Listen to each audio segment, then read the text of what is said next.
صبر ایک ایسی مشکل چیز ہے کہ انسان صبر نہیں کر پاتا ہے۔ حضرت عائشہ رضی اللہ تعالی عنہ اللہ کے رسول صلی اللہ علیہ وسلم سے پوچھتے ہیں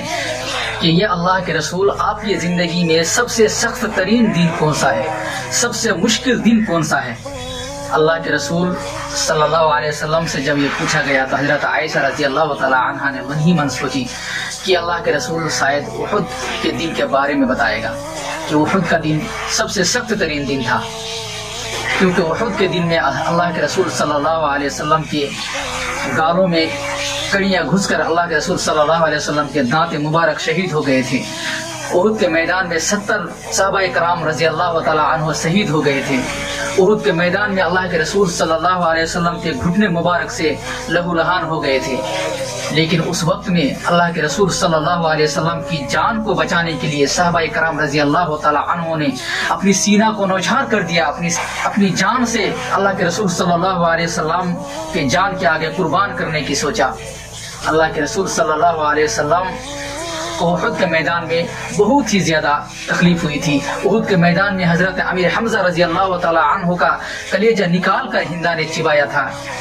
وہ بہت ہی سخت ترین دن تھا۔ حضرت عائشہ نے سوچا کہ شاید یہ اللہ کے رسول صلی اللہ علیہ وسلم کہے گا کہ میرے سخت ترین دن احد کا دن ہے، لیکن اللہ کے رسول صلی اللہ علیہ وسلم نے فرمایا کہ ہاں، میرے لیے سخت ترین دن طائف کا دن ہے۔ حضرت عائشہ کہتی ہیں کہ یہ اللہ کے رسول احد کے دن سے بھی زیادہ سخت ترین دن ہے۔ اللہ کے رسول صلی اللہ علیہ وسلم نے فرمایا کہ ہاں عائشہ، احد کے دن سے بھی زیادہ سخت ترین دن، مشکل دن طائف کا دن ہے۔ اللہ کے رسول صلی اللہ علیہ وسلم نے سوچا کہ مکہ کے لوگ تو مجھ پر ایمان نہیں لے کر آتے ہیں، کیوں نہ طائف میں جا کر وہاں پہ اسلام کی باتوں کو لوگوں کے سامنے رکھوں، جہاں پر میرے ماں کے رشتہ دار ہیں، جہاں پر میرے ماماؤں کے رشتہ دار ہیں، تو وہ رشتہ دار میرے اپنے ہی رشتہ دار ہیں، کیوں نہ میں وہاں پہ جا کر اسلام کی باتوں کو لوگوں کے سامنے رکھوں۔ وہاں پر 3 بادشاہ تھے، ایک بادشاہ نے تو چپی سادھ لی، کچھ نہیں بولا، اللہ کے رسول صلی اللہ علیہ وسلم کی باتوں کا جواب ہی نہیں دیا، لیکن 2 بادشاہ نے اللہ کے رسول صلی اللہ علیہ وسلم کی بہت ہی بے حرمتی کی، بہت بے عزتی کی۔ کبھی کبھار آپ گھر سے محلے میں نکلتے ہوں گے تو دیکھتے ہوں گے کچھ آوارہ لڑکے ضرور ہوتے ہیں جن کو کام دھندا سے کوئی مطلب ہی نہیں رہتا ہے، صرف آوارگی کرتا ہے۔ تو ویسے ہی اس زمانے میں بھی تھے، یہ پرانا سلسلہ چلا آ رہا ہے۔ بادشاہ کے پاس کچھ آوارہ کنڈے تھے جن سے اس بادشاہ نے کہا کہ یہ اپنے آپ کو نبوت کا دعوے دار کہتا ہے، یہ کہتا ہے کہ میں نبی ہوں، میرے پاس وحی آتے ہیں، اسلام دین ایک نیا مذہب لے کر آ گیا ہے، جاؤ ان کی خبر لو۔ اس وقت اللہ کے رسول صلی اللہ علیہ وسلم کے پاس کوئی نہیں تھا، صرف حضرت زید بن حارث رضی اللہ تعالی عنہ تھے۔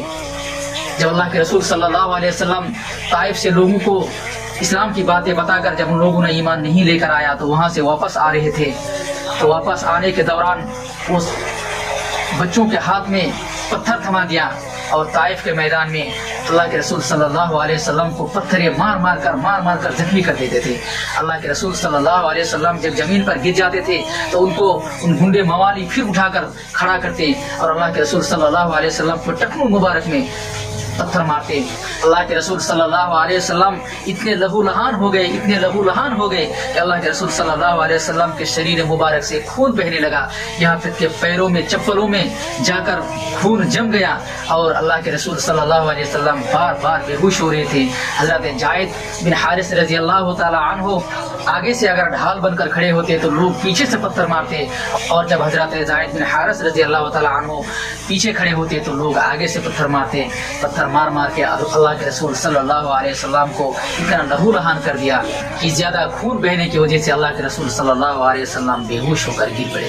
بار بے ہوش ہوتے تھے، پھر جب ہوش آتا تھا پھر پتھر مارتے تھے۔ ایسا کر کے اللہ کے رسول صلی اللہ علیہ وسلم کو بہت ہی زیادہ تکلیف دیا۔ اللہ کے رسول صلی اللہ علیہ وسلم کی زندگی میں سب سے زیادہ سخت ترین دن، سب سے زیادہ مشکل دن اگر کوئی ہے تو وہ ہے طائف کا میدان۔